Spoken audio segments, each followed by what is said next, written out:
Hello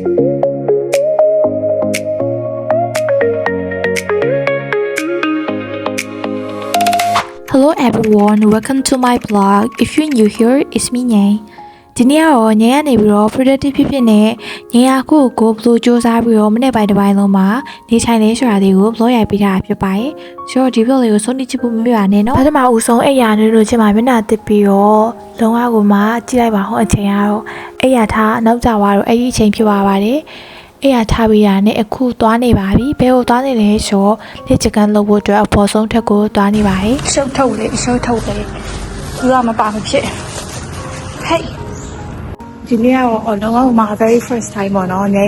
ဒီချင်ငယ်မှာမလုပ်တာဆိုရင်တော်တော်လေးကိုကြာပြီကွာဆိုတော့ဟာကောင်းမွန်တဲ့ habit တွေကိုပြန်ပြီးတော့ changes လုပ်မယ်ဆိုပြီးတော့ဒီနေ့တွေးတာဒါပေမဲ့နေ့6နာရီကလေးကထားမယ်ဆိုပြီးတွေးတာမထားဖြစ်ဘူးဆိုတော့ကိုထားတဲ့ချိန်ကနေပြီးတော့ပဲစပြီးတော့လုပ်ပါတယ်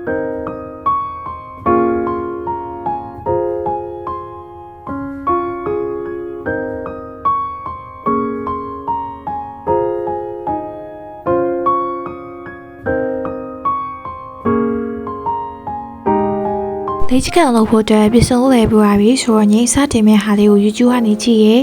အကျော်ကြီးရှော့မယ်ပေါ့နော်အဲ့ဒါလေးကိုစားလုပ်ပါမယ်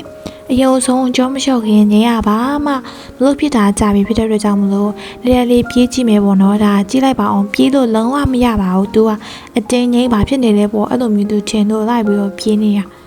ကဲဒါဆိုတော့ပြေးလိုက်ပါအောင်မယ်ပြီးတော့ငိမ့်လုံးမဲ့အရာလေးတွေ့ပါပြီဆိုတော့သူကဆုံးပါတော့မဟုတ်ဘူးဒါပေမဲ့ငိမ့်ကအကဝနာပါရဲ့သူဆိုတော့အဲ့အလေးနဲ့ပရအောင်ဆုံးစထိုင်မှာဆိုတော့အဲ့လိုမျိုးလေးလုပ်မယ်ပေါ့နော်ဒါကကြတော့ကြောရှော့ပါရှော့ညာရှော့လုပ်နေရပေါ့နော်အကျော်အချက်နေပြသွားပြီဆိုရင်ကြတော့ငင်းရဲလုပ်ငယ်စဉ်လေးစတင်ပါပြီဒါကြတော့ငင်းရဲလုပ်ငယ်စဉ်တိကျခံလုပ်တဲ့ဟာလေးကိုစပြီးတော့လှုပ်ဆောင်နေရပါပရအောင်ဆုံးအရေးဖြစ်တဲ့အတွက်ကြောင့်မလို့ငင်းရတော့အရင်ဘယ်လိုပြောရမလဲ serious တွေတော့လုံးဝမလုပ်ဘူးကွာဒီပေါ်ပါလေးပဲလုပ်ဖြစ်ပါရဲ့ဆိုတော့မိုးရီကတော့တောက်လျှောက်ကိုရွာနေရမနစ်ကလေးရွာနေတာဒါပေမဲ့ကိုလှုပ်ရှားရှာတော့လုပ်ရမှာပဲဒါကြောင့်ငင်းလက်ချကန်လုပ်ပြပါပြီဆိုတော့ဘယ်လောက်ထိချွေးဆိုပြန်နေလဲဆိုတာကြည့်ပါအောင်လက်ချကန်လုပ်ပြပါပြီဆိုတော့မနေ့စာစားပါမယ်မနေ့စာစားမယ်ဆိုတော့တမင်းကျော်ရဲ့ကြက်ဥရဲ့စားပါမယ်ခဏတော့လက်ချကန်လောက်တာပေါ့နော်ကိုယ့်ရဲ့ကျမရေးအရာထားနေစပြီးတော့ညနေအိမ်ဆုံးထိစိတ်တက်ကြွပြီးတော့နေနိုင်ဖို့အတွက်လုပ်တာပါ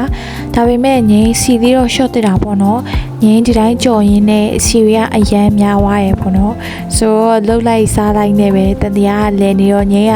ဝေးရမကြတော့ပါဘူးဒါပေမဲ့ငင်းတိတက်ရေးဝိတ်ချဖို့အတွက်စီစဉ်ထားတာမရှိဘူးပေါ့နော်ဆိုတော့ပုံမှန်တိုင်းပဲကြော်လိုက်တယ်ဒါပေမဲ့နောက်မှသတိထားမိတာတကူကငင်းနဲ့တော်တော်လေးကိုဝနေပြီပေါ့နော်ဆိုတော့ဝေးလေးချဖို့အတွက်လည်းငင်း plan လေးချလိုက်ပါတယ်အဲ့ဒီအတွက်ကြောင့်မလို့နောက်ပိုင်းတွေကြာရင်တော့ငင်းတိတက်ဝေးလေးနဲ့ချဖြစ်မှာပေါ့နော်အရင်သူများတို့ serious တော့မချကြမလို့ကွာငင်းတော့ကျတော့ဝိတ်ချရဆိုရင်လည်းလွယ်တယ်အဓိကကျတော့အများမစားနေတာဆိုရင်ကြာသွားလိမ့်မယ်ဒါကြောင့်ငင်းကြော်တာထမင်းကြော်လေးပါထမင်းကြော်ပြရနဲ့ခဏရေခဏတစ်ပြုတ်ချိုးရဲပြရနဲ့အင်းကြီးနဲ့အလှပြင်မင်းကလေးဆိုတော့တည့်ရဲ့တိုင်းပဲလေးအဲ့အားလေးလုပ်ပြပါပြီဆိုတော့ကျင်းနဲ့ပြပါပြီဆိုရင်တော့ကျတော့ငင်းရဲ့အကြိုက်ဆုံးအလုပ်ဖြစ်တဲ့ထမင်းစားတဲ့အဲ့ဒီမှာဓာတ်ပုံတွေရိုက်တဲ့ထမင်းတွေစားတယ်ရုပ်ရှင်တွေကြည့်တယ်အဲ့အားနေပြီးတော့ဒီနေ့ဒါကိုစတင်လိုက်ပါရဲ့အေးရဲ့ schedule အတိုင်းပဲငင်းသွားလိုက်ပါရဲ့ပေါ့နော်ဒီဒါလုံး productive ဖြစ်ဖို့အတွက်အစကောင်းမှအနောက်တွေချမင်းဆွဲအတိုင်းပဲအစတွေကိုကောင်းလုပ်ရမယ်ဆိုရင်ကကြတော့အနောက်က plan တွေကိုတခါတည်းလှုပ်ဆောင်နိုင်ဖို့အတွက်ကိုကလည်းစိတ်မွေးထားရမယ်ပြီးတော့တခါတည်းလှုပ်ဆောင်ရမယ်ဆိုရင်ဒီနေ့ဒါကိုဖြစ်မြောက်နိုင်တယ်အဲ့ဒီကြောင့်မလို့မနေ့ပိုင်းမှာလုံးဝ productive ဖြစ်နေဖို့အတွက်ညကတော့ကြိုးစားရနေဒီနေ့ဒါကိုအကောင်းဆုံးဖြစ်ကြခဲ့ပါရဲ့ဆိုတော့ဒီကကြတော့ညရဲ့ morning routine လေးဖြစ်ပါရဲ့စိုးရိမ်ကြည့်ပဲလို့ကျေးဇူးပါ